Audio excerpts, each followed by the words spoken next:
Welcome to the start of the second day, which I'm going to be looking after for the next 2 or 3 hours. And we're going to be continuing the theme of transformation, because that, of course, is what we're all dealing with. And I'm going to be talking this morning with a specific sales perspective. As we know, sales has always been the nature of our business, and continues to be the nature of our business in the future, and of course the challenge to make sure that the transformation works. First of all, I'm going to speak myself, and I'm going to talk about the transformation with this sales perspective. And then we have 2 other speakers that I brought along as well, European speakers giving their perspectives of transformation, but from different angles. We have, following my presentation, there will be presentations from Eniro. Eniro is the leading local search company in the Scandinavian countries, in the Nordic territory. We had originally hoped to have Stefan Ketzer, the CEO of Eniro Global and Denmark, with us today, but since we agreed that he would speak at this conference, he's been promoted twice, and that's significantly changed his calendar. So Stefan's unfortunately not with us today, but we do have very able deputies with Sophie Abrahamsson and Joachim Heroth. So we'll have 2 speakers from Eniro. They'll be talking about the technology of providing a world-class platform for digital services. And after that we'll have Ben Gibson from the search agency talking about the impact that the digital world has on the margins of our business. So we'll have 3 separate presentations. We will not take questions at the end of each presentation. We will wait until we have all 3 speakers together on a panel, which will be after the coffee break. And then you'll have a chance to ask some questions, and I'll ask some questions too. And then we'll go into an informal discussion about what we've been hearing and things that you would like to explore further. So let's start. I'm going to be addressing primarily those people that come from a Yellow Pages background. Most of you here have that Yellow Pages background. We might call you traditional publishers or providers. We might call you incumbents, which is a term I've heard as well. It doesn't sound quite as attractive, but incumbent simply meaning that you have that background. And I want to look at aspects of the tradition which still have great value and can be enhanced and utilized in the future. So what I will also be going on to show is that the sales strengths of the incumbents is something which competitors would very much like to have, and are learning to enjoy the costs and the challenges of having a large sales force. So I'm going to cover these issues. I'm going to start, and this is looking backwards first of all, but where are we coming from in terms of the sales activities? Which of those factors have changed? And then I'm going to talk about sales planning, and this is something which doesn't very often get discussed, but it's something which I feel is unique to the Yellow Pages history, and is something which continues to be of great value for the future. I'm going to talk somewhat about as well the sales consultant and how we support him. I'm going to be talking about the sales consultant as being one of the critical marketing tools that we have. I don't mean only selling, I'm really meaning marketing in terms of promoting the new business. And then I'm going to conclude by saying, okay, if we have a large sales force, do we need it? Do we need it in the long term? And very critically, can we afford it? So where are we coming from? Well, if we look at the incumbents' history, then it was the case in all markets where Yellow Pages, well, all markets has a Yellow Pages, so every Yellow Pages publisher had almost certainly the biggest sales force in the country. He had a wide coverage of the SME market. And I mentioned 25% there because it was also quite normal in a developed Yellow Pages market that the level of penetration reached of the small business market was never more than 25%. And 25% was a very important piece because this was the people that had value from Yellow Pages. But nobody really penetrated the market more than 25%, and that was enough for the businesses to be extremely profitable and successful. So we always enjoyed high performance, and I'm going to define that in a moment, in both field sales and in telephone sales.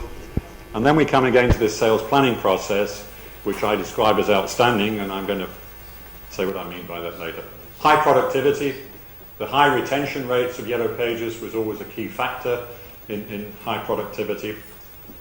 Once a year sales contact, that was also a key factor in terms of sales costs. 50% of the company was in sales, 50% of the employees.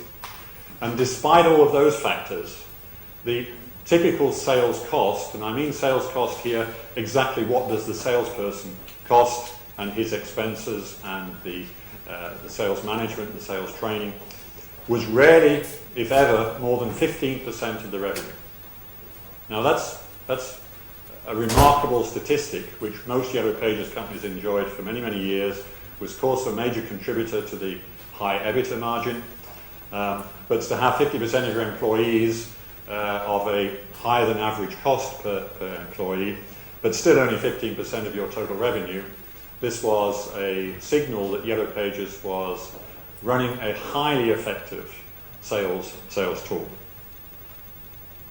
So why do we want to look back at these? Well, because I think we need to first recognize that this whole sales process really was first class. And again, that 15% was the indicator that you couldn't really expect to do much better than that. And the new competitors in the digital market now, and I mean competitors that are also selling to the SMEs, incidentally, SMEs tends to be the European term for SMBs, which is the US term, but it's the same people. Okay? So the new competitors who are building up sales forces gradually not only don't have this advantage of high sales efficiency, but from my experience, very often don't yet understand the value of it or the importance of it. So this gives us even more of an advantage here. So let's look at those factors which I described, and now on the right-hand side, I'm saying let's see what's new. Which of these factors have changed? Well, now, of course, we don't have just one product. We have many products. Some, quite typically, from my experience, are offering 15 products now. These, of course, are much more technically complex than just selling an ad in a book. We have extensive competition from many, many different directions, which we simply didn't have before. And of course, the critical issue is if we are selling many different products with different life cycles, then the frequency of visit becomes crucial. How often do we visit a customer now? We could control the sales cost if we visited once a year. If we visit him twice a year, we double the sales cost. If we visit him 3 times a year, we triple the sales cost. What's happening to the revenue? Well, of course, that's not going up correspondingly, but it does indicate that we have to be very careful how we are spending our sales cost. So the frequency of contact is a variable and key. We, of course, now can move from the 25% penetrated marketplace to effectively 100%.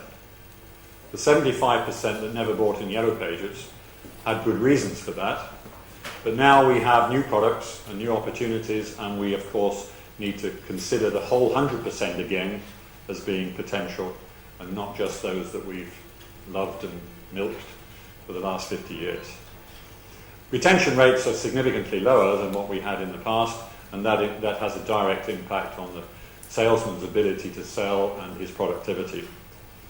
And the fact that an SME is never a sophisticated businessman was always true, and that hasn't changed. In the past we could deal with it, now we have to really seriously consider it. Because, and it's interesting how as I go from country to country, people always want to tell me, yes, but our small businesses are very, very small and are unsophisticated. But let me tell you, that's true of every single market. The typical Yellow Pages advertiser always was a company with less than 5 employees. That's true in every single market, whether we're talking about highly developed Western markets or less developed markets. That's still true. That's our marketplace. And this lack of sophistication means we have to get the sales process right, because he's not going to change, and we're now offering in things which need somewhat a more detailed explanation. So, these factors which I talked about before, which ones are still relevant? Well, we have still the biggest sales force in the country. That's an advantage, and it's relevant. Therefore, we have a wide coverage of the SME market. These are still factors which we maintain and are critical advantages in terms of our competitive position. And we have the sales planning process, which I'm now going on to talk about in some more detail. And that's why I want to emphasize that fact. So the other factors now more or less disappear, but these three continue to be very relevant and very critical. Now, I'm talking about the sales planning process as being unique. In the past, we used to call it, in the traditional Yellow Pages businesses, canvas planning. Now, about 6 months ago, was talking to a CEO in a Yellow Pages business, and I used the term canvas planning. And he aggressively attacked me verbally to say, you're living in the past, canvas planning is dead, how on earth can you talk about canvas planning in the new world? It made me think, and I thought, well, okay, maybe canvas planning is not appropriate, but what is canvas planning? It's sales planning. So I'm careful with my terminology now. So therefore, I put a down on canvas planning and a plus on sales planning, because I don't think it matters what you call it. That canvas planning process took us through all of the detail that gave us a highly effective, cost-effective sales force. So let's stop calling it canvas planning, and I'm now calling it sales planning. But it's the same tool, which of course we can adapt to the new world. So let's look at some of the details of that sales planning. The database evaluation, I think every company was doing something in that area. In most cases, probably not enough. But now, let's remember that we have 100% database. That's another unique feature which we should be utilizing. Google doesn't have a 100% database, which is why they like to work with us. And that database now takes on a whole new evaluation dimension, because in the past we were looking at what are their potential for buying in one particular product. The question now is that we have a whole range of products which will suit different categories. And our goal should clearly be that out of the 100% lists of small businesses, we should be aiming to put a revenue potential, based in dollars or euro or whatever, for every single entry in that database. And our ability to evaluate every single entry improves every year as we gather data from that customer and from our own experiences of revenue generation. But that's the critical factor now, is that for 100% of the database, we need to work towards that goal. And of course, it may be still that some of those businesses have zero potential. That's also okay, but we need to identify that. So we have revenue potential for business, and this allows us then to prioritize which categories we want to target and what degree of market coverage. We had, even in the past with high efficiency, I think in many cases were seeking to cover too much of the marketplace, even those categories where we didn't have high revenue potential. And very often in telephone sales we would be giving very, very large numbers of leads when we knew really that most of those were not revenue potential categories. So having set the priority categories, we then break those into segments, because now we have the ability to put our products in particular packages and say these are appropriate for this segment, these are appropriate for this segment. And then we allocate the packages per segment. And this allows us now, if we've already evaluated the data, to determine which sales cost is appropriate to which revenue potential. Now, critical in this is frequency of visit. So if we have now a series of digital products which are have particular value that we should be visiting a customer maybe quarterly or even monthly, that only makes sense that we invest the sales cost to visit him monthly if we can see that the revenue potential covers that. And that revenue potential doesn't mean in the first year, it means over a particular period of time. So in an extreme case, we would not want to visit a customer 12 times in the year if his total revenue potential was $100. That doesn't make any economic sense. Whereas if that revenue potential is in the hundreds of thousands of dollars, then 12 times a year is a cost-effective sales investment. So the matching the sales cost to the revenue potential is a factor which was always in our canvas for sales planning process, but is now the most critical feature of it. And that's why this uniqueness of the sales planning is something that we need to now utilize, because from my experience, as I said a moment ago, competitors in our industry now simply don't have that understanding or capability to undertake such a sales planning process. Now, SoLocal and Zap are two practical examples of incumbent Yellow Pages publishers that have taken this to the final degree, and not only as a vision but also have implemented. So you're probably familiar with both these cases, but SoLocal now has 5 separate sales forces, and those sales forces have one of those areas to dedicate, and they have products that are designed just for each of those segments, and they have a sales model that says a restaurant, if we're visiting 12 times a year, we can generate the revenue to pay for the sales cost. Zap has done this in a slightly different way, but also has 5, and even has 5 business units here, I think, not only sales forces. So this is taking it into practice, that whole sales planning process of linking revenue potential with sales cost. Now I want to talk about supporting the sales consultant from a marketing point of view. We have, in cases where we are significantly transforming a business into the new digital world, we have, of course, every publisher has the task of how do we change the brand, how do we reposition the brand, how do we tell the whole world that we are now no longer just a print Yellow Pages publisher. And this is a message which takes a long, long time.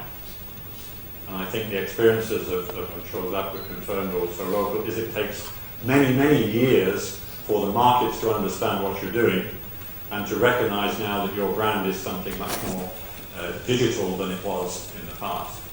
So this process is key, but the most important marketing tool that you have is, of course, again, the salesman, because the salesman is making, let's say, at minimum 5 customer contacts per day when he is talking to a small business about your business and what your business represents and what it does today. And that's the most effective marketing tool that you have. So whether you're trying to promote these changes by online services or by advertising or by other types of promotions, the highest volume of contacts you have is with the salesman. So simply if you have 100 salespeople making 5 visits a day, then 500 times every day your company and its new image and its new role in life is being discussed with the small business player. I spend a lot of time in sales auditing when I go out with salesmen and talking to SMEs. And it is, unfortunately, still a very critical issue that the salesman doesn't give the best answer. And if he's giving bad answers, then he's really shooting you in the foot. Because whatever you're doing in a promotional way, the sales guy is actually face-to-face telling a customer something which you may wish he wasn't saying. So my point here, and I'm coming on to an issue which I actually addressed last year as well. What is our business today? And how do we want the salesman, simply in his introductory sentence, when he makes the phone call for an appointment, how does it describe the company? Because there is clearly no simple definition on this. Now, what's he going to say? If he rings to say, hello, my name is Peter Buxton, I'm from Hibu, what? What's the next sentence?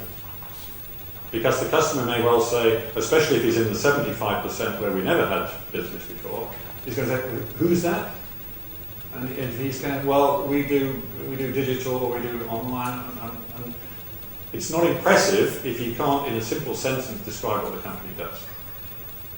And you know what? In many cases, when I hear this, the guy says, well, it's Yellow Pages. I said, oh, yeah, okay. And then we're absolutely in the place we don't want to be. But the guy does actually probably get the appointment by saying that. Now, just imagine again my example with 100 salespeople making 5 contacts a day. In telephone sales, it's a hell of a lot more than that. Do we really want our sales guy resorting back to saying, well, it's Yellow Pages? Because then we're making, not only not making any forward progress, we're making several steps backwards every time. So I put this chart together again, which I showed last year, to show how the major companies describe themselves in that one sentence. Now, this isn't easy to find, this, because I go through all of the websites, and it's amazing how you can look at websites of incumbent Yellow Pages companies, and when you've read through it, you still don't know what they do. And these are just simple sentences, and they're not necessarily ones that are used as promotional sentences, but they're the closest that I could find in an internet, in a website, to describe what the company does. Now, you can see that some of these are a little bit bulky, so if somebody's saying, hello, I'm from, and then he's got a long sentence, then it doesn't really work. Now, when I showed this last year, I actually had different descriptions in the right-hand column. So in the period of 12 months, we've got some changes, but still no clear definition. And critically here, every one of these is different. And I would welcome if somebody could create a terminology which we're all comfortable with, which could become a description which the whole world could move to. You can see common factors in this, like marketing services, marketing solutions, media agencies. What are we? We know what we offer, but can we not be succinct and put it together? Because then I looked at some of those that are competing with us, and these are all guys that in some way or other are competing with what Yellow Pages is doing today. And here it looks slightly different, because now we have online marketing appearing 3 or 4 times in different countries, different contexts. Are we in online marketing? I would want to describe us as just online marketing. But here these companies are much clearer about what they do, because they don't have the burden of where they've come from. Right? So there's a mentality aspect to this as well. I'm going to discuss this when we have the panel afterwards, and I'll be interested in your views on this. Is what are we then? What do we want the salesman to say when he's making that appointment? What's going to help him get the appointment when the customer doesn't know the name of the company? Okay? So, this, remember, is the context of the transformation and the marketing job that the salesman does every single day. Okay, so now that we look at this very fundamental issue, is the sales force, do we need it? And critically, can we afford it? I sit on a panel in London where I meet, there's a meeting once every 2 months, where investors ask questions about the Yellow Pages industry. And as you appreciate, investors live in a particular world which is not always the same as ours, as consumers. And the question I'm asked every single time is, why the hell do these guys have big sales forces? It's costing a lot of money. Sales guys are expensive, and they've got all these hundreds of salespeople. Why don't they just cut the sales force in half? Well, I like to go on to explain that in fact the sales guys are the only ones that bring the money, and if we cut out the sales force, we cut out the revenue and the revenue potential. But nonetheless, it is a critical question, because it develops my mind around it, and hopefully the Yellow Pages publishers' minds around it, that we have a big sales force, but can we afford it? I'm a great believer that yes, we need it, but for the reasons that I'm going to explain. But when can we afford it? Well, that's up to us. The profile changes in this. This is a quote I saw from an HR manager in Germany, which translates to say, we don't need soldiers anymore. We need impulse givers, people who give impulse. And I think this is a critical aspect of the sales change, whether they are acting as marketing people or whether they are in consultative selling. Now, I remember the first meetings I ever had with Google, which goes back about 12 years ago, and after they visited some of the conferences, one of the Google guys said to me, It doesn't say much for Yellow Pages, does it? That every single year you have to send a salesman by it. You know, if these guys really liked your product, they'd contact you, wouldn't they?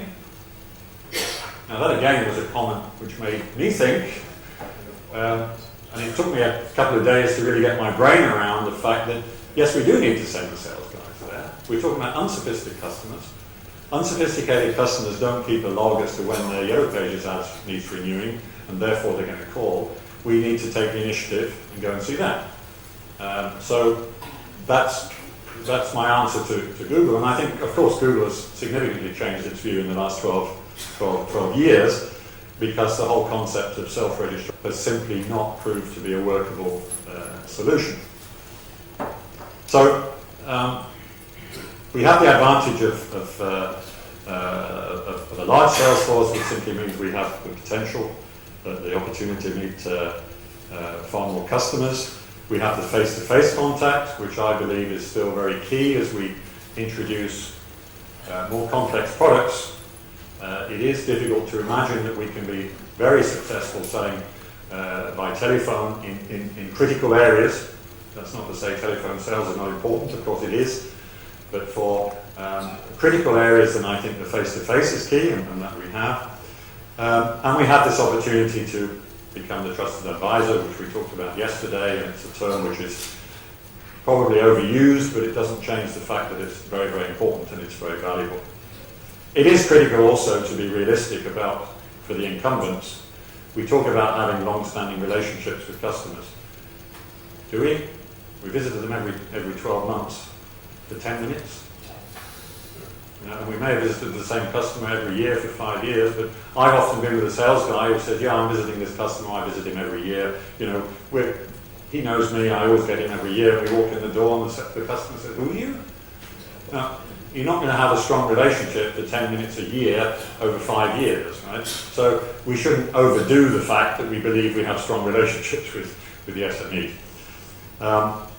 However, we do have more of a relationship than our competitors. And the physical presence of somebody being there and the opportunity to physically present what the products are clearly has an advantage over it being done in an abstract way. But I just want to stop for a moment here, because the reason that we have a large sales force is because the small business marketplace is 80% of businesses. And therefore covering that area, covering the long tail, is what we do. But let's even stop and look at that, because there's a strategic question here. You know, why do we dedicate ourselves to the small business marketplace? I'm not suggesting we shouldn't, because you know, what does that mean? We have a model at the moment where we might have 5,000 customers spending 1,000 each. Now, if we want to maintain the revenue levels, that means we should possibly be talking about 100 customers at 50,000 each. If we're talking about dealing with the large business marketplace. I was in a sales meeting with an incumbent Yellow Pages publisher about a year ago, and they had a new sales director hired who'd come from outside the industry.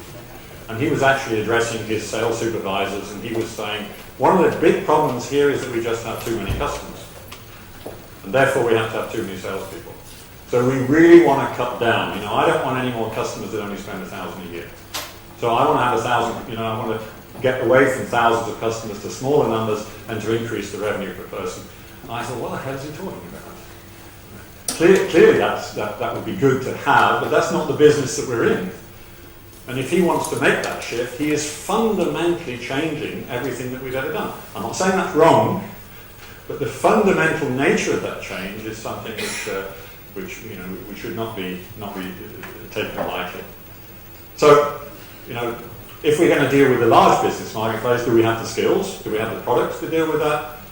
If we're dealing with the sophisticated businessman and not the unsophisticated businessman, do we have the sales staff to discuss really great details of social media marketing programs with a guy who's a digital media specialist? Do we have those skills? No, we don't.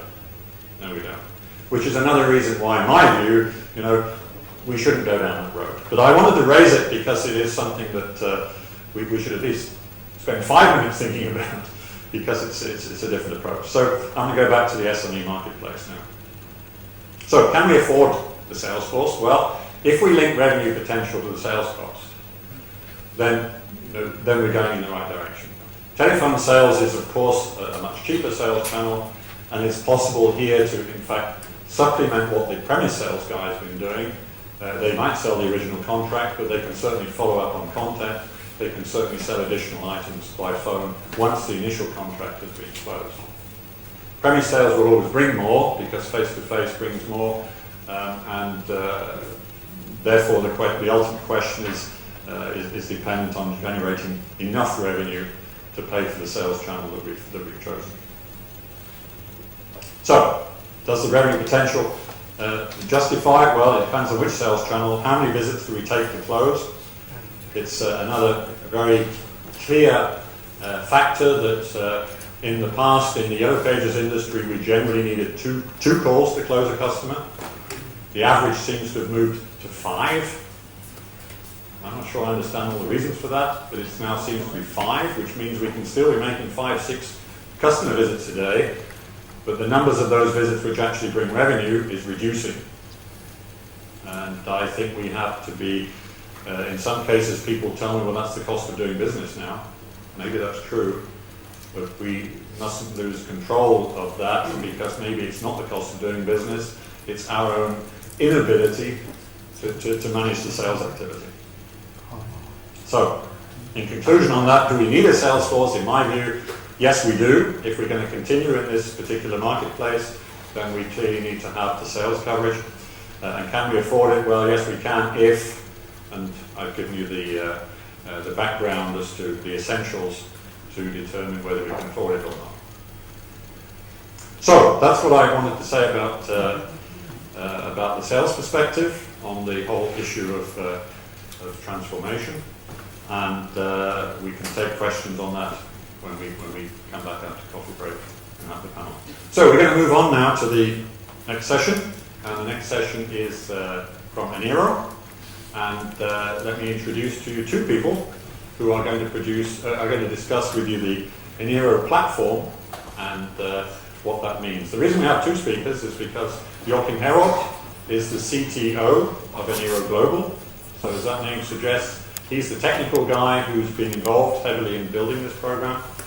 And then we're going to hear from Sophia Bramason, who is the COO, and as you can probably judge from that, she's going to talk about the commercial aspects of this platform. So we can deal with both issues. What is the platform, and how can it be exploited, and how can it be shared? So the first speaker is going to be Sophia.